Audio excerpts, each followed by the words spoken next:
How did anime get this popular? To find the answers, I must go back to the beginning. Osamu Tezuka was born November 3rd, 1928, in the Osaka Prefecture. He was born to a prosperous and well-educated family. He actually credits his mother for inspiring confidence and creativity in himself, and he credits his father for showing him Walt Disney movies when he was young. He famously saw Bambi 80 times. Hold on, 80 times? He might be a sociopath, having watched Bambi's mom die 80 times? Jeez, this guy was committed. Which it makes sense, he is known as the Walt Disney equivalent in Japanese society now. Tezuka was also inspired by the works of Suiho Takawa and Unajosa. Later in his life, he would say his dream of being an animator was not Disney, but his experience watching the Chinese animation of Princess Iron Fan as a child. He published his first professional work, Diary of Ma-chan, which was serialized in the elementary school children's newspaper in early 1946. Tezuka began talking with Sake, who pitched him a story based on Treasure Island. He promised Tezuka a publishing spot from Iku Chapin if he would work on the manga. New Treasure Island, which was only loosely based on the original work, was published and became an overnight success, which ushered in the golden age of manga, very similar to the golden age of comic books, which was happening in America around the same time. While still in medical school, Tezuka published his first masterpieces, a trilogy of sci-fi epics called Lost World, Metropolis, and Next World. These works featured early steampunk elements. Soon after, Tezuka published his first major success, Kimba the White Lion, which was serialized in manga shonen from 1950 to 1954. In 1951, Tezuka graduated from Osaka School of Medicine and published Ambassador Atom, the first appearance of Astro Boy. By 1952, Ambassador Atom had proven only a mild success in Japan. However, one character became extremely popular with young boys, a humanoid robot named Atom. Expecting a success with a series based around Atom, Tezuka's producer actually suggested that he give Atom human emotions. On February 4th, 1952, Tetsuwan Atom began serialization in Weekly Shonen magazine. The character Atom and his adventures became an instant phenomenon in Japan. His first work to be animated was Sayuki, which was a retelling of the Chinese story Journey to the West, produced by Toei Animation. Wait, produced by Toei Animation? Not this one? Are you kidding me? They produced more than one adaptation of Journey to the West? Well, I mean, if it ain't broke, don't fix it, you know? However, later accounts would prove Tezuki was difficult to motivate to work. Hey, if we have not all been there. I have put off doing this exact video 10 times. I understand this man. Sometimes you just have a day. He did not enjoy his time at Toei because he felt like he did not have control over his work or the story's ending, and he grew more and more frustrated. However, the film did turn out to be a huge success and a massive turning point in animation history.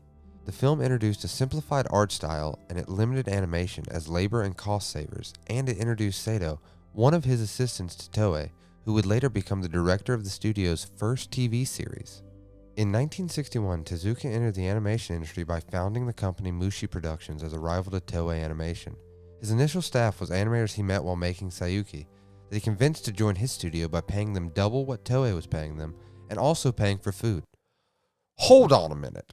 This is 1961, and us in America are still trying to figure out the concept of paying employees right and treating them as not working robots? Astro Boy was first broadcast on New Year's Day in 1963. This series was the first successful example for animation production in Japan, and would be the first Japanese animation dubbed into English for an American audience, and also created a market for children's merchandise. Tezuka cut costs by 2.5 million yen per episode. That's about 12 million yen today, or about $106,000. His techniques, such as stop images, repetition, combined use, and short shots would later be adapted by the anime industry at large. The reason Astro Boy was able to survive its beginning is because Tezuka sold the foreign rights to NBC Enterprises, not NBC itself, which he actually thought he was selling it to. The American company bought 52 episodes for localization and used even more over-the-top sound effects, and paved the way for the common or stock anime sound effects we actually hear today. The American market for anime was very restrictive. At the time, he was told to not show or have any identifying marks that the show was actually made in Japan. No arc could last for more than one episode. How is that even an arc? All street signs had to be English, no religious references, adult themes, or nudity. He agreed to the terms with Astro Boy being a sci-fi story, and it would fit to have a placelessness feel to it. Disappointment set in when the American market did not order more episodes the next year, believing that the original 52 was plenty to cycle through indefinitely. Come the late 60s and 70s, Mushi Production was headed towards bankruptcy, and the company was deeply in debt.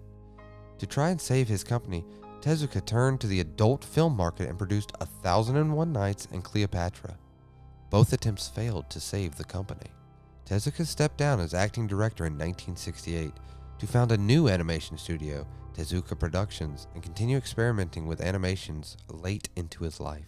In 1973, Mushi Productions collapsed, but the fallout would go on to produce many important animation studios such as Sunrise, known for Mobile Suit Gundam and Gintama.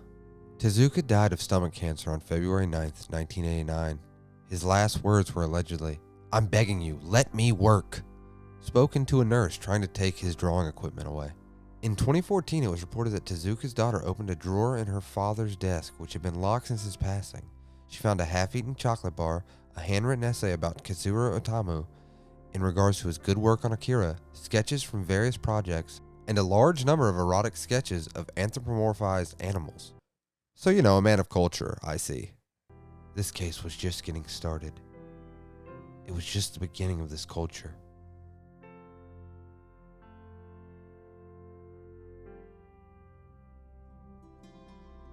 There are hundreds of other cases to explore.